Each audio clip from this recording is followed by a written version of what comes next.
Hi, I'm Kristen Yorka, and thank you for joining me on the Wild Wonder podcast. Today we have celebrated author and inspiring speaker, Alexander John Shaia. Thank you for being here with us. Delighted. Good. I love seeing the Christmas tree. Yeah, well, I did it on purpose. Usually I shoot the other way, but I was like, cool. no, today we're talking about the 13 days of Christmas, so I need to have my great tree. Which I'm now, in San, and I'm in.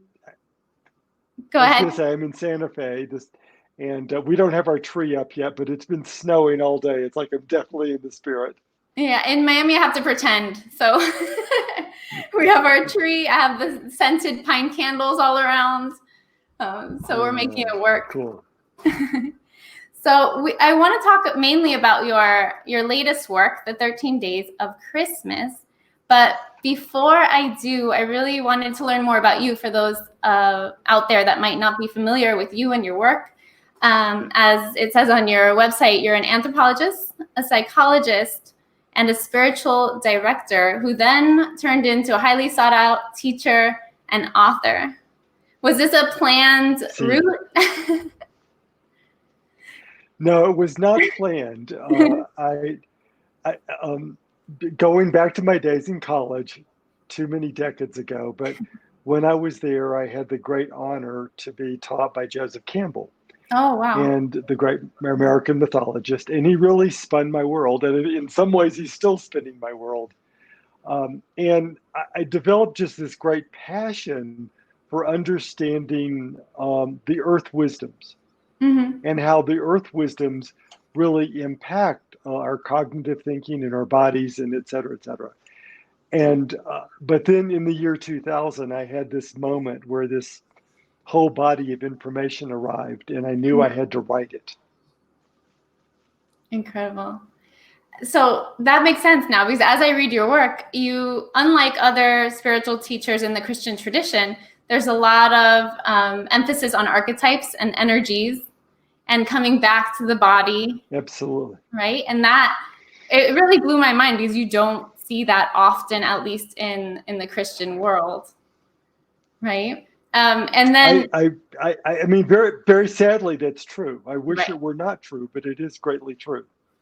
I'm thinking now about the video you made about St. Francis of Assisi and the First Nativity. And the part that struck me was when you say, no, when he was trying to show people God is here in the body and all around us. And it took me back to my own childhood. If I may share a short story, it reminded me of when I asked my mom, I must have been 9 or 10. I was like, but what is God? And I think to get a 9-year-old to like be quiet, she was like, well, God is everything. And I was like, wait, what? Like, God is everything? God is this tree? God is the grass? God is everything? And I felt like that's the spirit that you were trying to convey in that video. And it really validated some of my feelings. So, and what Campbell taught me is that there is this one great reality that's going on, and every people, every culture, every era costume it.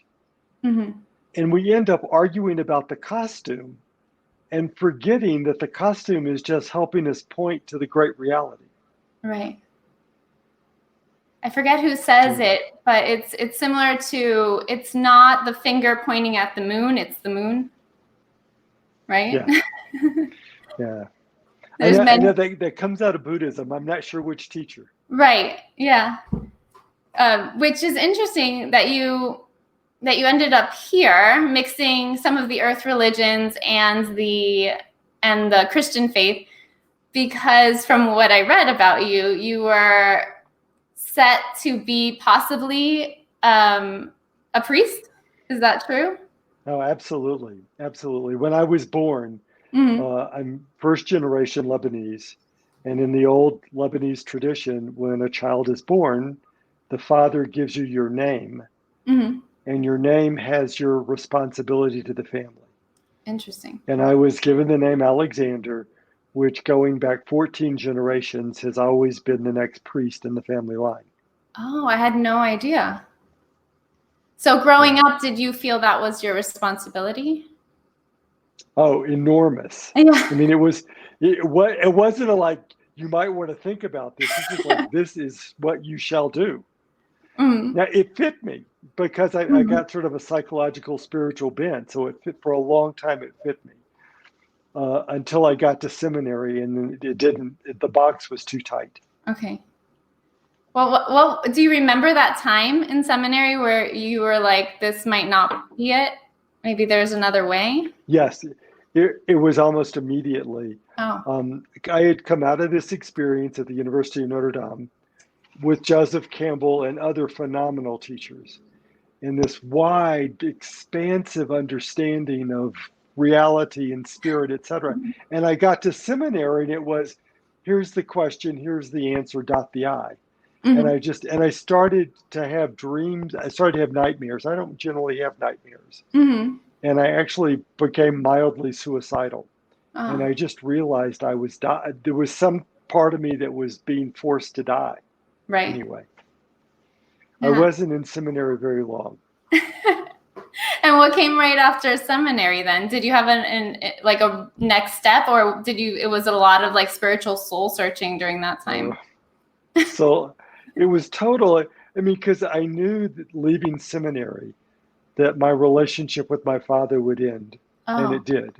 oh, And he was never able to understand why I would not follow his dictate anyway.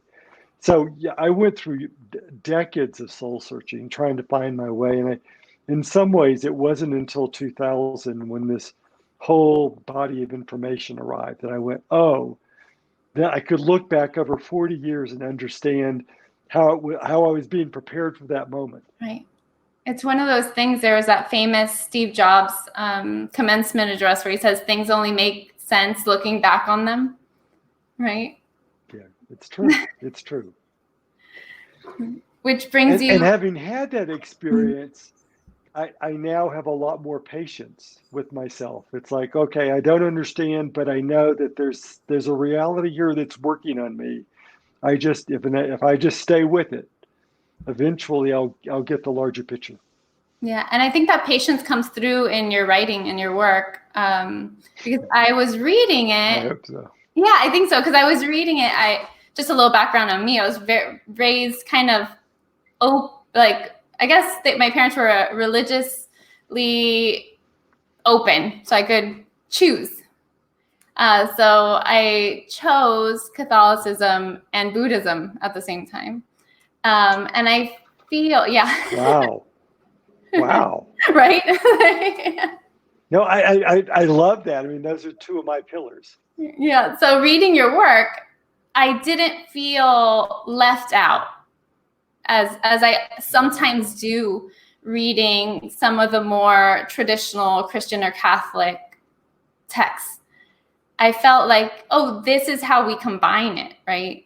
Like I felt like this is anyone could probably read this regardless of their faith or their culture and see themselves somewhere in this because there's kind of a universal human truth there. Right. So I just appreciated that. Yeah, well, I mean, because what Campbell taught me is that all great stories of transformation have four parts to them. Mm-hmm. And that became the answer to why Catholicism or Christianity has four gospel texts, because each text is one of the four parts of the story of transformation. But it's also true about the Four Noble Truths of Buddhism. It's exactly the same thing. Right. The Four Noble Truths are the four parts, and they're in exactly the right sequence. Mm-hmm. And I guess that is true also of Campbell's hero's journey in a way. Exactly. Right. And it's true in Judaism, and it's true in Navajo, and it's true in Hopi, and it's this, as Campbell would say, there's one great story going on in the universe, and probably 100 billion scripts. Right. Now, if we could all just appreciate that for a moment. Yeah. Well, I was speaking more about the book, The 13 Days of Christmas. Why was this an important book to write now? Oh, there's a large answer and maybe a smaller answer. Um, for for my Christian audience, I really want them to reawaken to the earth wisdom. The entire Christian year is based on earth wisdom. And the earth wisdoms were used to tell the story of Jesus the Christ. But our tradition, at least I am Christian, and the Christian tradition has forgotten that, and it's built this intellectual tower about Jesus and forgot the base it's sitting on. Mm-hmm. So that's the large reason. The second reason is that I want people to come back to the knowing that the darkness is always our place of beginning. Yes. That we are conceived in the dark womb, that the seed is planted into the dark earth, that until a few hundred years ago, every Madonna was a dark or a black Madonna, not because the Madonna was telling about a biological history, but the Madonna is the face of the dark earth, Right. our mother. And that the entire preparation for Christmas and feast of Christmas is about the darkness is where the new radiance is born. And it's teaching us to go, because I think deep in our DNA from those years, our primate years, we probably have an innate fear or caution about the dark. Yes. But all of our spiritual teachings are no. Embrace the dark, learn how to go into it, learn how to use it, Right. learn how to find the new creativity, the new vitality, the new radiance right there in the place of the dark. You So call it in the book. Sorry, you said you call it in the book the womb time or tomb time, and I love that. Like how that experience of returning to a state of, I guess, primordial nothingness, right? Yes. Which we don't see often. Go ahead. Well, for the Celts, Christianity met the Celtic world in about the 4th century. Okay. And the Celtic world gave Christianity its entire ancient cycle of the earth. So the Celts called November and December the deepest dark. That was their name for these 2 months. And that they went into the deepest dark waiting for the new radiance that would come at the winter solstice. That earth reality was the reason that Christianity created the Feast of Christmas. We didn't have a Feast of Christmas before we met the Celtic world. But what the Celts were observing in an outer earth-based way, we saw also as an inner spiritual principle. And so the season is to teach us about the holy dark from which new radiance is born. Which is beautiful. I thought it was interesting also in the book to how you bring that idea back into the body and using objects such as the great tree, which we'll get into, but also in the nativity scene. I thought that was really novel how you don't have a baby Jesus. Would you like to share your nativity ritual with us? Well, it started many years ago, just knowing that the season was about new radiance. And for Christians, we can understand that new radiance as Jesus the Christ, but all traditions know about the new radiance that comes out of the dark. So when I set my nativity scene up, which I lovingly do, I don't put a figure of the baby Jesus in the manger. I do one of two things, or I may do both. One is I put a tea light. Or the second thing is that I try to discern in this season what's the new spiritual practice for the coming year for me. What's the virtue or the quality or the practice that I want to work on? and I'll make a beautiful card and write out my intention. And I put that in the manger, and then usually put the tea light on top of it. But it really is about that nativity scene is not a remembrance of a historical event. It's a remembrance of a present moment reality, which is happening right now in the deep dark. I love that, because in our culture, I feel like we tend to demonize the dark. And I feel like with these rituals, it makes the dark sacred again. Yeah. Well, I mean, it's not, our language demonizes the dark. It doesn't have to, but unreflectively we do. Just think about how, as soon as somebody says a dark emotion, you think about all the downside stuff. Yeah. And just all the ways that we use dark in our language are hurtful to people of dark skin. We don't intend that to be, but it is. Mm-hmm. And when you go back into the English language, the word dark in the English language, the synonyms for dark were garbage, stain, Wow. putrefaction, and then when you understand that light-skinned Europe went to Africa and saw dark-skinned people, that's they saw them as bearing the sin of Cain, and took all their projections on darkness and cast it out on them.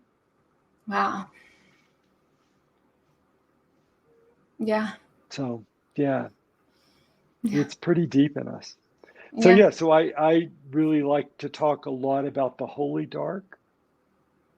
And I realize dark has everything in it, but so does light. Mm-hmm. And we don't tend to think about how detrimental light can be. We all tend to think about how light is beneficial. I mean, God, I love sunlight. I love a suntan. I love to spend time in the sun. And what's one of the most pernicious cancers we have? Right. Melanoma, the disease of too much light. What's the most dangerous thing on the planet right now? A nuclear holocaust, which is as close to pure light as exists. Mm-hmm. So light has a beneficial side and it has a destructive side. And the same is true for dark. Dark has a beneficial side and it can have a destructive side. Speaking of the light and dark, as a psychologist, could you speak to what happens to our psyches when we focus only on getting to the light or attaining the light or staying in the light? Well, in the psychological languages, we split our psyche, which is never good. Mm-hmm. And so we have the part of ourselves that we're aware of, but we create an inner resistance to growth because we've got all of this stuff that we're not aware of because we're split. So I like to remember that we really are the children of classical Greek thought. And classical Greek thought split the world into a series of competing opposites. Mm. It talked about how heaven and earth are fighting each other, and your job is to align with heaven. Men and women are fighting each other, and your job is to align with men. Fire and water are aligning each other, and your job is to align with fire, and on and on and on. That's so far away from the mystical teachings, Jesus the Christ, and all the great mystical teachings about how everything belongs in right relationship with each other. Right. But we have this legacy from the Greeks, which split us into a series of competing opposites where one should win and one should lose. It's a vision of extreme duality, right? Extreme. And then we see it in the patriarchy, we see it in racism, on and on and on and on. We see it in binary sexuality, and it cuts through everything. But we have the gift of this moment is coming home to wholeness. Mm-hmm. and healing ourselves of all these dualities which are hurting us. In your opinion, how do we step out of this duality? Do we seek to go toward the opposite, or are we seeking to get to the middle by letting go of some of our extremes, if that makes sense? Yeah, it's a really good question. And there's a pendulum in us, just like the energy of the seasons, that will carry us on the journey. But the thing that people don't realize is that you can't achieve integration by going to the middle. Integration means allowing yourself to swing between the opposites, but knowing not to choose the swing. Just let it be. Watch it, be with it, and don't force it. And Yeah. I like to think of in the Odyssey. There's that story of Ulysses who is going down the channel, and on one side is the Sibyls, and on the other side is the Sirens. Right. And he puts wax in the oarsmen's ears, and they lash him to the mast. And he knows that he has to go through this, and he has to hear both sides. He has to feel both sides, and not to make a choice. And he puts the wax in the oarsmen's ears, so they won't follow his command if he chooses one side over the other. And I think about that as how we move to integration is by listening to the voice of the all, feeling it all, and yet not acting it out. We don't begin to act it out until we get to some place of integration. I hadn't considered that. Because right, and I don't know if it's just me, but in our culture, I almost feel forced to make a decision or take an action or a side almost immediately. Yeah. You know? Yeah. So that's I like the fifth day of Christmas is the day of the Holy Fool, and I love it because the Holy Fool is about reversing your primary attitudes and opinions and behaviors for a day in a safe way. But can you let yourself play with something which is totally opposite of what you would usually do or usually be or usually think? And that's sort of the same way here of let yourself play and know that there's actually an earth energy that's going to carry you to the place you want to go. But if our ego reaches for middle ground, it's not solid enough. right. We have to let it rise up in us rather than try to have our intellect achieve it. It reminds me, I'm a yoga teacher. It reminds me of in yoga, we always say or tell our students, whatever you're avoiding or whatever is hard or whatever you don't want to do that. And do the opposite of what you're thinking you should be doing right now. So it's kind of that similar idea. Right. So when I read the Feast of Fools, I'm like, oh, that's it. And it's funny, I'm reading it. We're not on the Feast of Fools, but I was like, what's my opposite right now? What is the opposite of the thing I want to do? So I think it's good practice. But you're right. It takes our ego out of it. So often I think what you're describing is that we stay in these ego characters, and then we make decisions from this place of this archetype we've created for ourselves. Like this version of Kristen would do this. So you're asking during the Feast of Fools to remove this archetype you've created and just go. Yeah, the whole 13 days of Christmas is about what would it be like to live yourself as a mystery?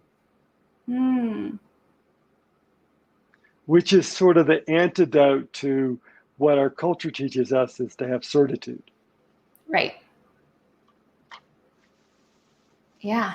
It's an interesting practice, and I wonder, as I was reading it, a lot of these feasts and rituals and prayers and activities are meant to be done in community. But we're in a pandemic, so I was thinking, what would this look like if maybe you're home and you can't be around people, or what would this look like if you can be around people but in a safe way? How would these be practiced now in the state that we're in? Well, I mean, I've got a whole bunch of possible ideas. Mm-hmm. And just to say at this point that the 13 Days of Christmas is a provisional PDF. Mm-hmm. And after I receive people's thoughts and comments, I'm going to rework it and release the formal book next autumn. Right. But I'm thinking right now about, if you're so inclined, doing artwork, doing mandalas, sitting with a tray of sand or sitting with a piece of earth and just working it.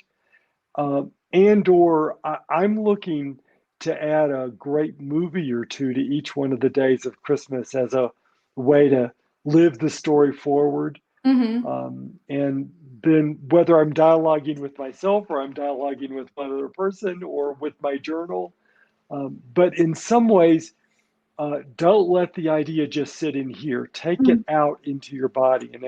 And I'd be really interested to know, and maybe this is something that we could further explore about, are there yoga postures that could go with each day of the 13 days?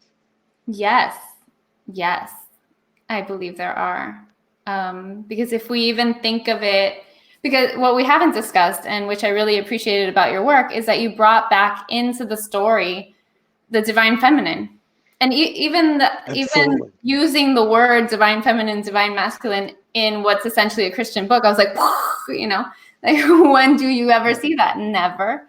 But even looking at it from that perspective, because you give each feast day a divine energy of the divine masculine or divine feminine. If we think of it just in that way, absolutely there could be a yoga posture associated with it. Or if we even think of it as the divine energies plus the chakra system and incorporate it with the feast, yes, absolutely. Yeah. So just because people may not know where the idea of the 13 days comes from. Mm-hmm. Yeah.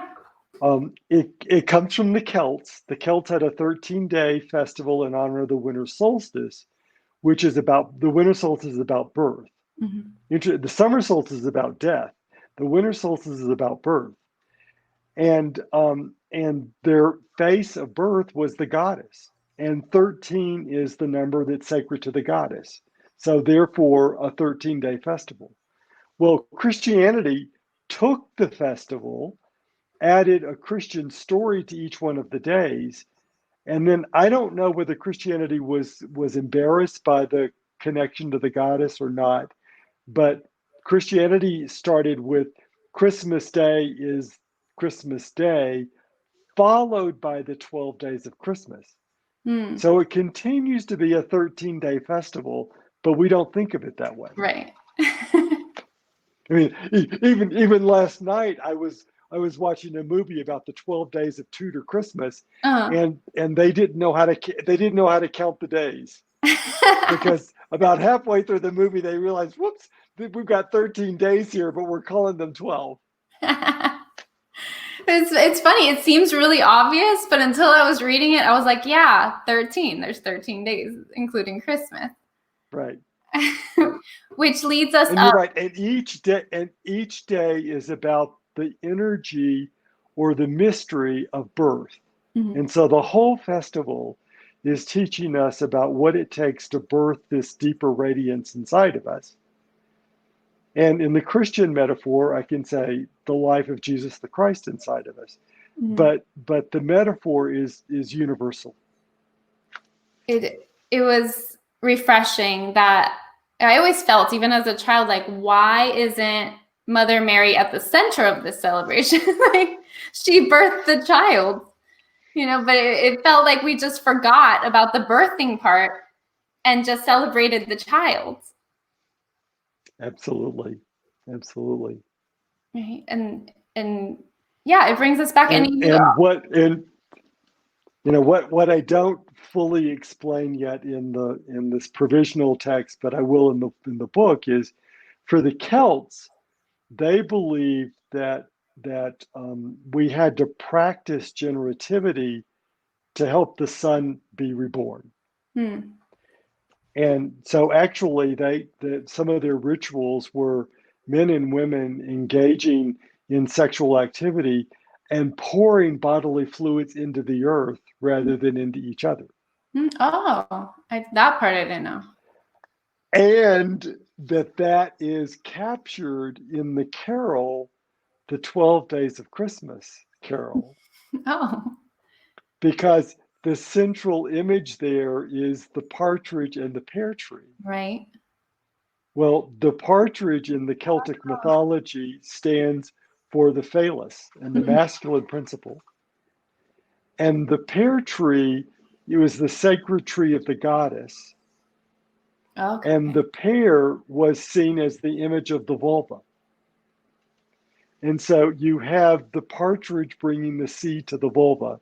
It's the center image of the whole carol, which in beautiful symbology talks about this ancient ritual that the Celts are engaging in about male and female. Huh.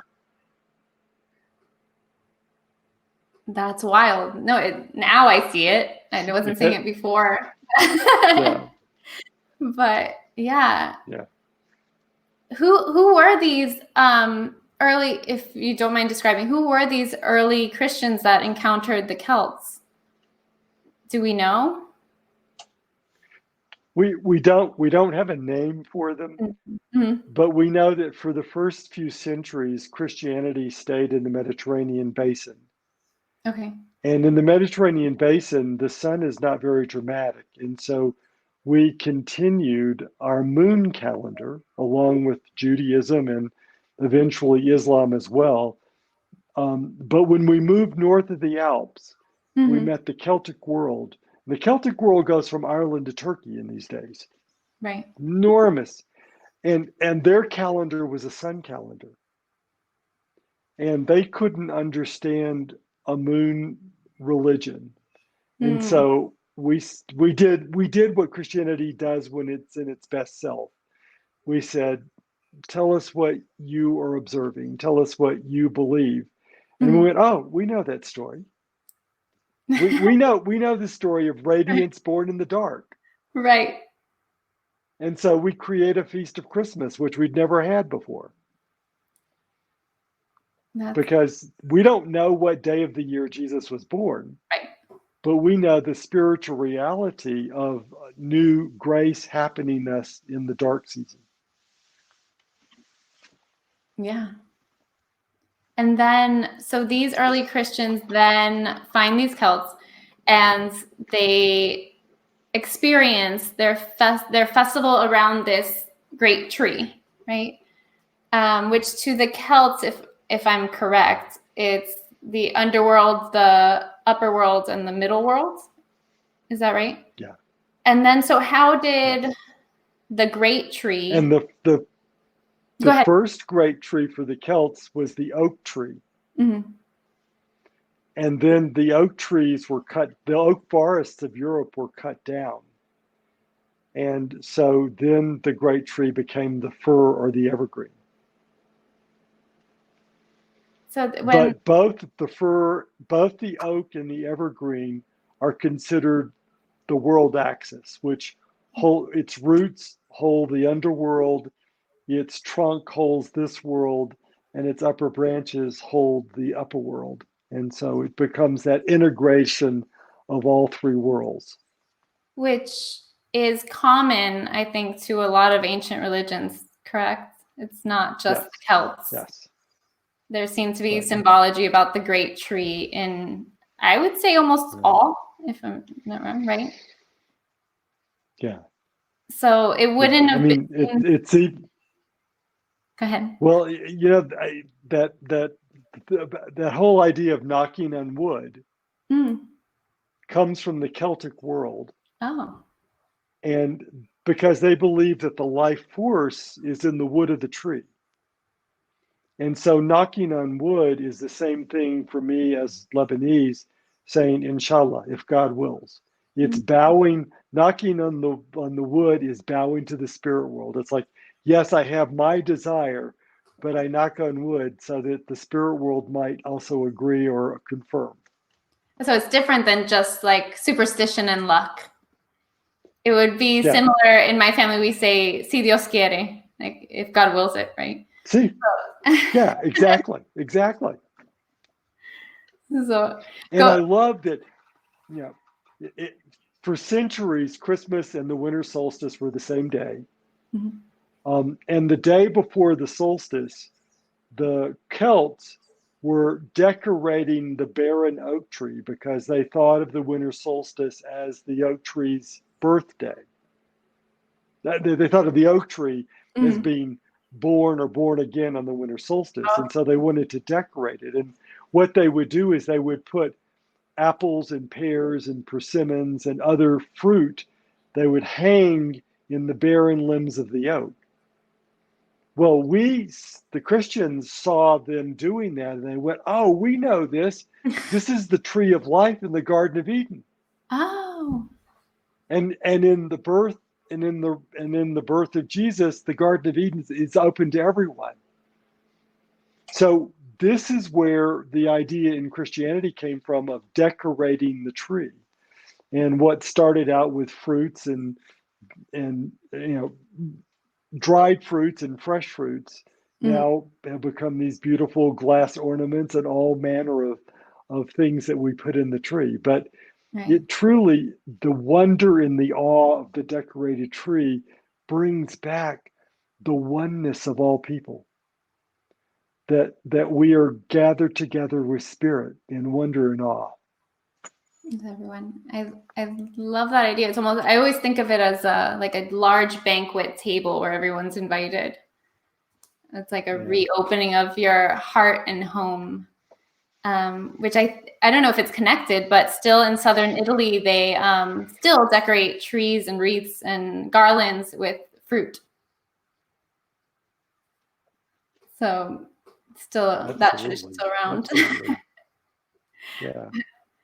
It's And Christians made December the 24th, the day that in olden days, the day that the tree was decorated. They made it the feast of Adam and Eve. oh, that I didn't know. So it would Yeah. be, because in the book you do say that Eve means like evening. So technically Christmas Eve is the night before. So that's when the festival of So I Adam mean, and Eve. so yeah, I mean, we've changed the meaning of the name Eve to the day before, but actually it's shorthand for evening. Hmm. And the arrival of darkness or the arrival of evening spiritually is always the beginning. And so in Christian language, Christmas evening is what happens after sunset on December the 24th. We start with Christmas evening, and Christmas evening moves to Christmas morning. Ah. Now, this Which we, presents, I mean, yeah, which we Hispanic Americans celebrate Christmas Eve, which usually, I mean, if we're doing it properly, would start closer to midnight on the day before. yeah. That's So going back a second, so we have these early Christians and we have the Celts, and they start to kind of combine their rituals. Did the Celts also take on these Christian rituals, or did it only flow kind of one way? Well, now, I mean, nothing is simplistic and uniform, Right. but a great deal of the Celtic world became Christian. Hmm. And people have this idea that Christianity destroyed the Celtic world. I don't see it that way. When Christianity met the Celtic world was involved in very fierce, detrimental tribal warfare. Hmm. Even though they were bound by this culture, the nationalities of all the Celtic tribes, they were killing each other, to put it plainly. And Christianity gave them a way to harmonize their culture. And they gave us a whole new way to ritualize our experience of God. So it was this beautiful exchange. So Now, a few centuries later, some very ugly, detrimental stuff began to happen, but that's not how it all began. right. So up until that point, up until meeting the Celts, was Christianity more of like a cognitive exercise, or I don't know how to phrase it, but more of No, Go ahead. we were a moon cycle. We followed all of our Jewish Okay. mothers' moon feasts. The only thing that we added to our tradition that was different from our Jewish tradition was the Feast of Sunday. And we made Sunday the 8th day of the week, which we made Sunday the last day of the week and the first day of the week simultaneously. So it's this Alpha Omega day, which is different than the 7 days of the Jewish cycle. But that's the only thing. And every Sunday was Easter. We didn't even have a springtime Easter. Every Sunday was Easter. Oh. And that was the only thing that we added to our Judaism until we met the Celtic world. Oh. And then the Celts, you could tell me if this is correct. They started this going into darkness, or this dark period, with Samhain, or what we now know as Halloween. So it would have been the end of October, November, with the dying of the sun, and then cruising into this the darkest night. Right. So, and we had continued our Jewish calendar, which was a new year, much like Rosh Hashanah to Yom Kippur, which is probably in September. mm-hmm. So it wasn't a great change for us to simply move the new year to this moment, Samhain, that the Celts were celebrating. And the Celts were celebrating 72 hours, 3 days, which they saw as neither part of the old year nor part of the new year. It was the thin days that lived outside of time. And so we Christians took that into itself and crafted the Feast of All Saints and All Souls, which were also the celebrations of all time. And for some reason, we only think about our ancestors, but those 3 days were also to think about the future. They were to think about our descendants and what we needed to do for our descendants. It was this whole sense of what our ancestors had given us for us to hold, to pass on to our descendants. So it's really about legacy, about what we've come into the world with, and then what we're going to leave the world with. And in a way, it kind of solves the duality problem, because we're neither here nor there. We're everywhere and nowhere during these 3 days. Yeah, it's very much about the all in the now. Mm-hmm. And including the 8th day is kind of a non-day. It's Alpha and Omega, meaning it's both and neither. Right. So, and it's always teaching us that time is a circle, so that arriving at Omega just simply means going right back to Alpha. Because the Greeks gave us this sense of Alpha to Omega as if time is a line. mm-hmm. No, it's really a circle, and the circle is really about an eternal present. Right. And that's what I saw in your book too, because it's not only the 13 days of Christmas. If you could also read it that it takes us through the whole year, right? And through the life cycle and back again. That's right. Beginning with the darkest night. And it was interesting because you said it wasn't a time where we're just like sitting in hope, right? We're sitting in kind of a knowing space. Is that right?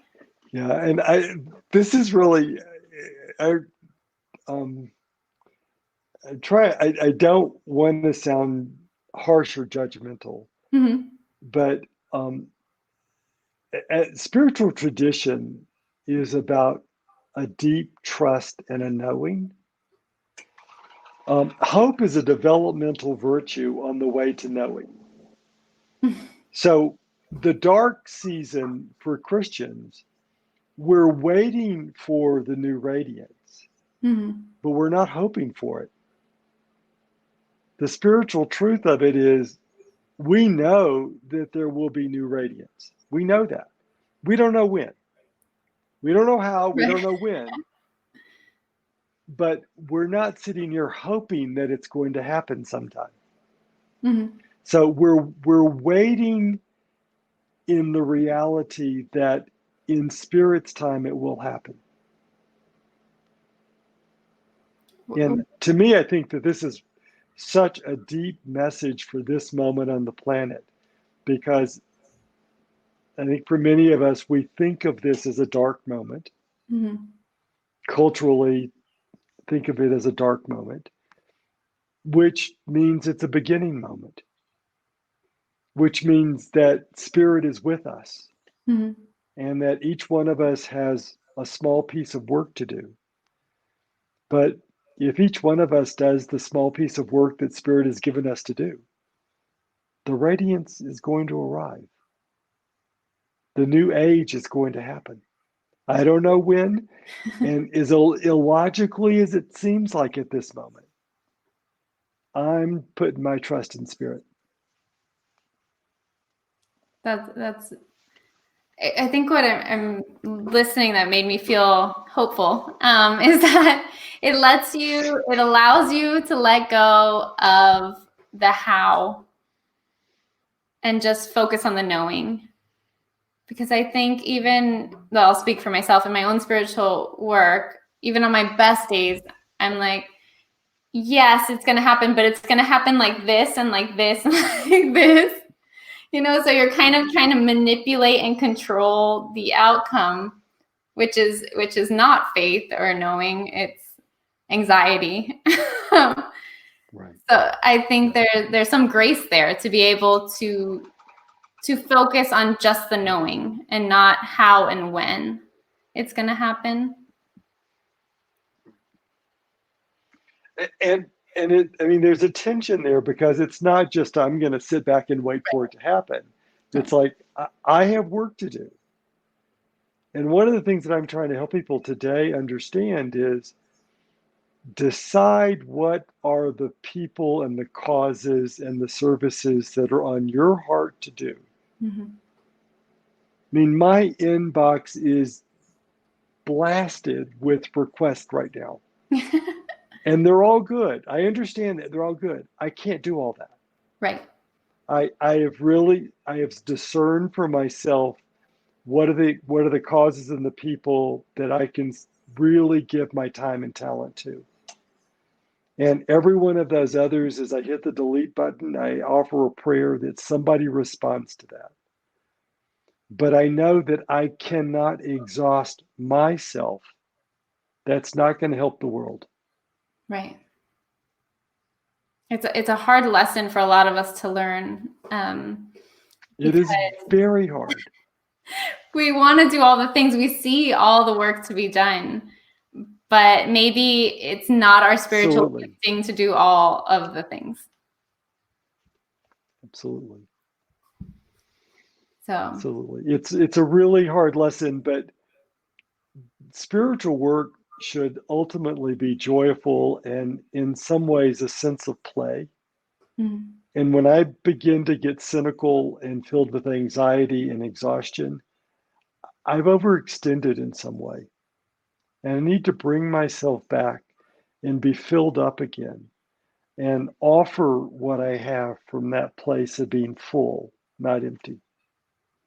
Yeah, and I think rituals like these help because we're being intentional in our breaks. It helps prevent that exhaustion, that anxiety, that need to try to do all. And if we're able to hit the brakes and be intentional and mindful about what we're actually here to do, maybe we'll all be better at doing the thing we're supposed to be doing out in the world. And trust your knowing. Yeah. Trust your. I heard from so many people this year in November who were feeling guilty because they started putting up lights like the second week of November. No, it's like there's no rule about November Thanksgiving or whatever. It's like the dark season is about looking for the radiance. And if putting up lights in the dark season, whenever it is, rest into that. Yeah. What in this time of COVID, we all need some wonder and joy. Oh, yes. And we need to find it wherever we can. Absolutely. I think it was the day after Thanksgiving that all of a sudden I was like, we need a tree. And my husband's like, why do we need a tree right now? I was like, we need a tree right now. Yeah. And then I brought the tree home. I played Christmas carols. I baked. I was like, it has to be today. We need this today. Absolutely. So I was happy. I was happy to see in your book that you gave people permission to do these rituals whenever felt right for them, because that can also cause some anxiety. Being like, I have to do all these rituals on such and such date and in this way. No.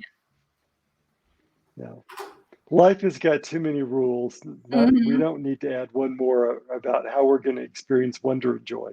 Oh, yes. Amen to that. I absolutely agree. Well, we've spoken for a long time, and I don't want to take up your entire day, but I would love to know what you're most excited about right now, what you're most excited to share. I honestly, because we just released the 13 Days of Christmas, the PDF, I am overjoyed at the comments and the emails and the Facebook messages that I'm getting back about this work.